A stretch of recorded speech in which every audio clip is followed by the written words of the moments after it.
नमस्ते everyone, Monika astrology में आपका बहुत बहुत स्वागत है। आज हम चर्चा करने जा रहे हैं वृश्चिक लग्न की और जनवरी महीने के राशिफल की। सबसे पहले शुरुआत करते हैं ग्रह गोचर से। गुरु 31 दिसंबर को मार्गी अवस्था में आ रहे हैं। शुक्र 18 जनवरी को धनु राशि में प्रवेश करेंगे। बुध 7 जनवरी को धनु राशि के अंदर प्रवेश करेंगे। सूर्य 15 जनवरी को मकर राशि में प्रवेश करेंगे। मंगल का जो गोचर है पूरे ही महीने धनु राशि में रहेगा। इस प्रकार से ग्रह गोचर है। सबसे पहले शुरुआत करते हैं आपके लग्न से। वृश्चिक लग्न और लग्न का स्वामी बनता है मंगल, और मंगल पूरे ही महीने आपके द्वितीय स्थान में है। लग्न के अंदर शुक्र है। ये एक ऐसी परिस्थिति है कि विदेश से कनेक्टेड जो भी कार्य करना चाहते हैं उसमें आपके स्वभाव में इस प्रकार की चीजें होंगी कि आप बहुत कैलकुलेटिव अप्रोच के साथ फॉरेन संबंधित कार्य को आगे बढ़ाएंगे। यहाँ पर कुछ मुझे लगता है आपका स्वभाव में इस महीने कहते हैं ना कि एक्सपेंसेस की तरफ ज्यादा होगा, खर्चों की तरफ ज्यादा होगा। और यहाँ शुक्र की वजह से शुरू के 18 दिन का समय ऐसा है कि रिलेशनशिप काफी हद तक जीवन में कहते हैं ना कि हावी रहेगी। आप काफी हद तक रिलेशनशिप के अंदर आपका समय जाएगा और आपका इंटरेस्ट भी उन चीजों में ज्यादा रहेगा। यहाँ एक चीज जरूर कहूंगी कि शुक्र बहुत शौकियाना एक्सपेंसेस करवाता है। आप बहुत ज्यादा कहते हैं ना कि आपका इंटरेस्ट होता है लग्जरी की प्रति, अट्रैक्टिव चीजों की तरफ आपका इंटरेस्ट बढ़ेगा। और यहाँ पर एक चीज है कि आईटी क्षेत्र वालों के लिए और साथ साथ में जो लोग भी डिजाइनिंग क्षेत्र के अंदर, उनको बहुत फायदा है। शुक्र से लक्ष्मी के अंदर वृद्धि होगी। और यहाँ पर डेफिनेटली एक चीज मैं जरूर कहूंगी कि आपका परफॉर्मेंस कहीं पर भी है तो वो बहुत ही ज्यादा कहते हैं ना कि अच्छा होगा। जो लोग जॉबलेस हैं उनके लिए भी जॉब मिलने की संभावनाएं बहुत ज्यादा है। मुझे लगता है कि इस महीने परिस्थितियां बहुत अच्छे लेवल तक आपको आगे बढ़ाएगी।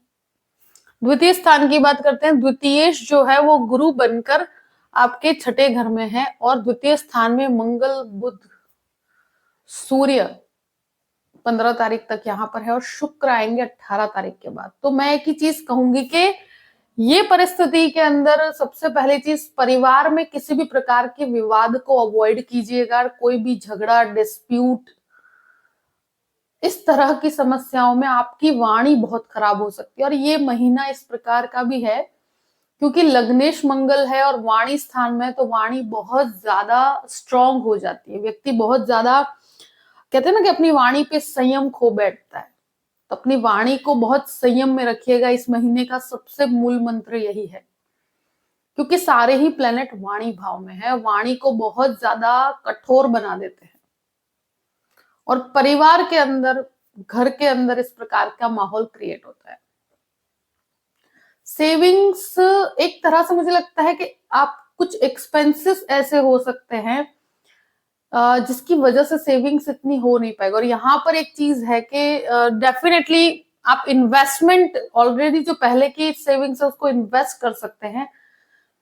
यहाँ पर कुछ सेविंग्स मुझे लगता है फैमिली के कहते हैं ना कि कुछ रिस्पॉन्सिबिलिटीज को फुलफिल करने के लिए भी 18 से 31 का समय ऐसा है कि मुझे लगता है खर्च बढ़ते हुए नजर आते हैं परिवार के पीछे, या किसी भी कहते हैं ना कि रिस्पॉन्सिबिलिटी को निभाने के पीछे।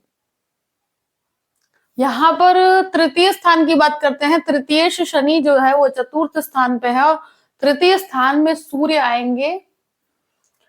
स्पेशली कहा जाए 15 तारीख को मकर राशि में आएंगे। और मुझे लगता है जो लोगों को भी सर्विस संबंधित समस्या है, जॉब में प्रॉब्लम्स हैं, 15 तारीख से उनकी समस्याओं का समाधान होगा।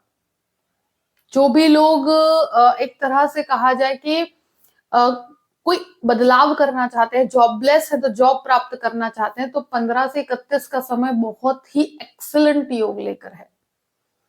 आपके कार्य से संबंधित स्थान परिवर्तन होता हुआ मुझे नजर आता है 15 से 31 के बीच में। साथ साथ में ट्रैवलिंग बहुत ज्यादा होता हुआ मुझे नजर आता है 15 से 31 के बीच में।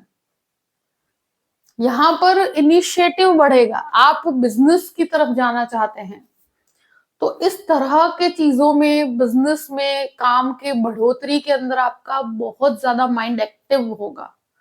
और कोई नए कार्य की शुरुआत करना है तो 15 से 31 के बीच में कीजिएगा, ये बहुत ही अच्छा योग है। यहाँ निर्णय और पराक्रम में बहुत वृद्धि है। चतुर्थ स्थान की बात करते हैं। चतुर्थ स्थान में शनि स्वगृही है।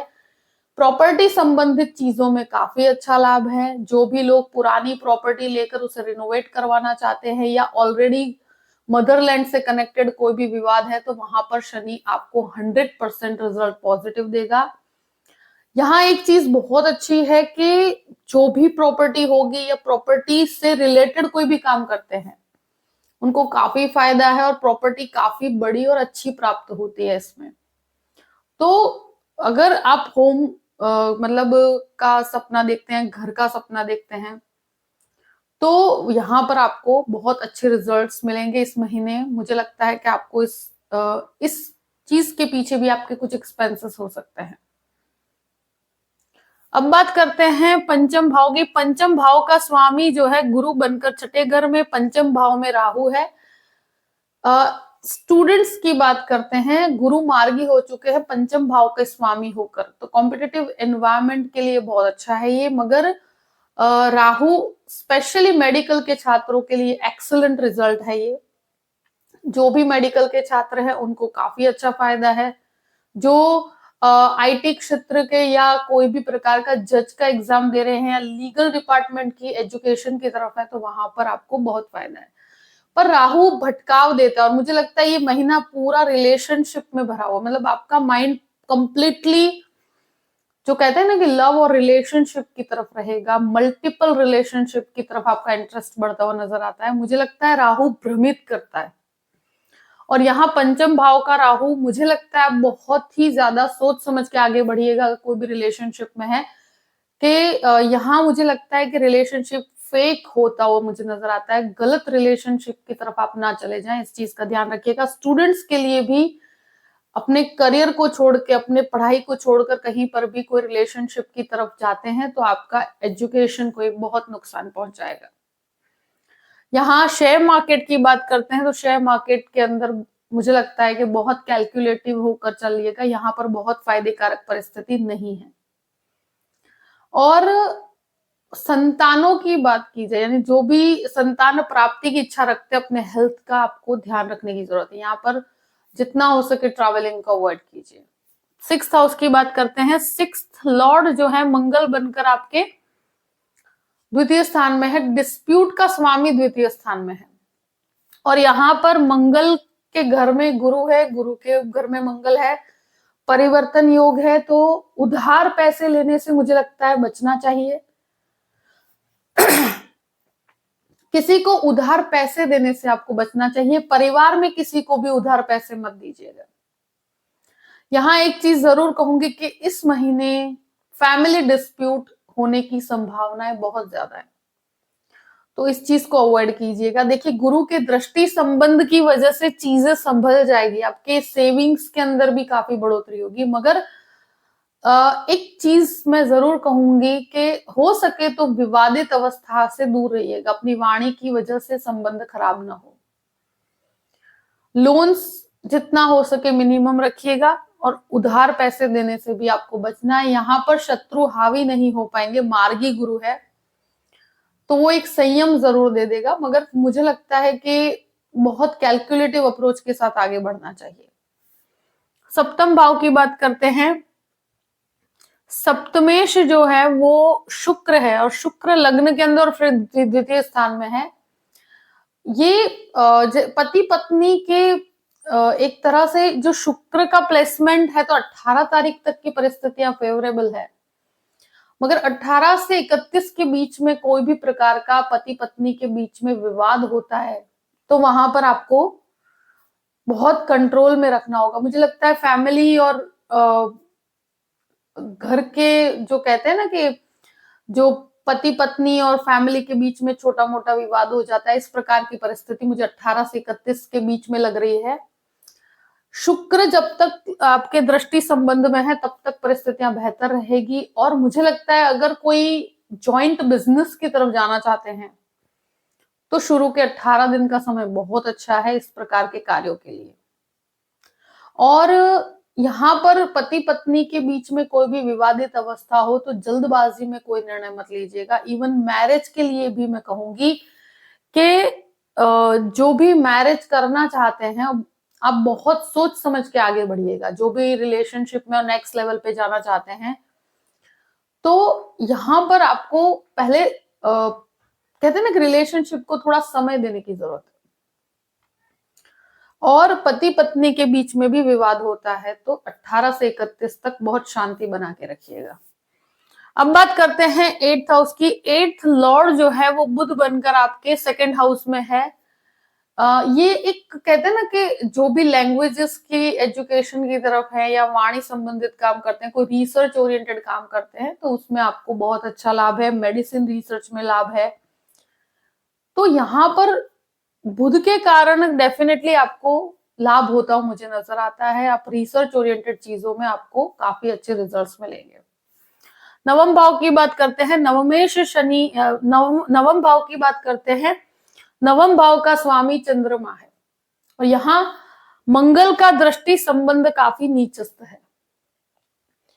ये एक ऐसी चीज है कि जहां पिता के स्वास्थ्य का थोड़ा ध्यान रखना पड़ेगा। पिता के साथ रिलेशनशिप के अंदर आपको बहुत रिलीफ के साथ काम करना पड़ेगा। यहाँ पर एक चीज जरूर कहूंगी कि मेडिसिन में मास्टर करना चाहते हैं तो उसके लिए या कोई हायर लेवल के कोर्स के लिए अगर आप आगे बढ़ना चाहते हैं तो वहां पर आपको काफी अच्छे रिजल्ट्स मिलेंगे। और स्पेशली कहूं कि यहाँ पर आध्यात्मिकता की बात की जाए तो उसमें थोड़ी कमी आएगी। स्पिरिचुअल डेवलपमेंट में कमी है। दशम भाव की बात करते हैं। दशमेश सूर्य बनकर द्वितीय भाव में और फिर तृतीय भाव में। ये कहते हैं ना कि बिजनेस के इन्वेस्टमेंट के लिए एक अच्छा समय है। बिजनेस के बढ़ोतरी के लिए अच्छा समय है। स्थान परिवर्तन करना चाहते हैं तो 15 से 31 के बीच का समय अच्छा है। जॉब नहीं है तो जॉब मिलने के लिए 15 से 31 का समय बहुत अच्छा है। काफी प्रोग्रेसिव कहूंगी करियर वाइज। ट्रैवलिंग बहुत ज्यादा रहेगी और उससे काफी फायदा भी होगा आपको। कम्युनिकेशन काफी करियर में सपोर्ट कर रहा है। अब बात करते हैं 11th हाउस की। तो 11th लॉर्ड जो है वो बुध बनकर द्वितीय भाव में है तो ये 11वें स्थान में केतु है और वो द्वितीय स्थान में है तो बड़े भाई बहनों के साथ आपके संबंधों में एक डिटैचमेंट आएगा। मुझे लगता है कि एक दूरी सी आती है, मानसिक दूरी हो जाती है। तो इस तरह की प्रक्रिया रहेगी। जॉइंट प्रॉपर्टी के अंदर भी आपको लाभ होता हो मुझे नजर आता है। यहाँ पर केतु की वजह से लोगों के साथ कॉन्टैक्ट्स बढ़ेंगे मगर आप काफी डिटैच्ड रहकर कॉन्टैक्ट्स रखेंगे।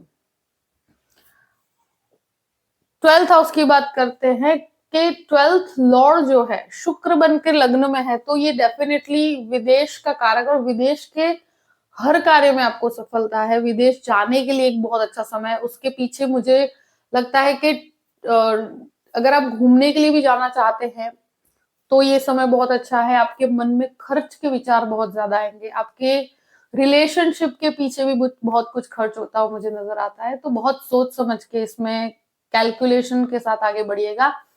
मुझे लगता है 18 से 31 के बीच में सेविंग्स को बहुत बचा के रखिएगा। यहाँ पर मुझे लगता है कि शुक्र जो एक तरह से खर्च का स्वामी होकर 2nd हाउस में है तो वो आपकी सेविंग्स खराब करता है। लग्जरी के पीछे, प्रॉपर्टी के अंदर कुछ बहुत ज्यादा डेकोरेशन या बहुत ज्यादा आपको लग्जरी के पीछे आप कैलकुलेशन के बिना अगर एक्सपेंस करते हैं तो वहां नुकसान होगा। यहाँ अगर कोई भी प्रकार की कोर्ट केस चल रहा है तो वहां पर आपको संयम बना के रखना है। ये एक ऐसी अवस्था है कि मुझे लगता है कि 18 से 31 का समय कोर्ट केसेस के लिए अच्छा नहीं है। अपनी वाणी को बहुत संयम में रखना पड़ेगा और वहां बहुत ज्यादा प्रोग्रेस नहीं है तो वहां सतर्क रहने की जरूरत है। जो भी परिस्थिति है मैंने आपके सामने रख दी है। आई होप कि ये वीडियो आपको पसंद आया होगा। पसंद आए तो लाइक भी कीजिएगा और सब्सक्राइब भी कीजिएगा। Thank you so much. जय श्री कृष्ण।